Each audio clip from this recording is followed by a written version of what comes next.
Bueno, pues yo en la asociación Aixeberri pues conocí a raíz de que tenía unos amigos en Iparralde, cerca de Don Iván Egarasi, y conocí a una asociación, Ustaro, de Xuberoa, y me invitaron a hacer una exposición en Maule, en el año 2000.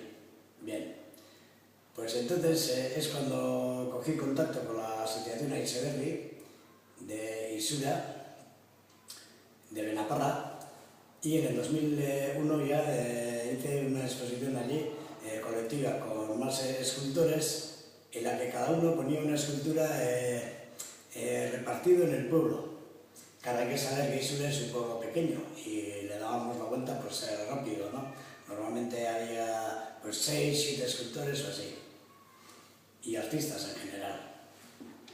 Bueno, pues estuve así 4 años, y en el último año estuve 4 semanas en residencia realizando una escultura in situ con la intención de acercar el proceso creativo a la ciudadanía.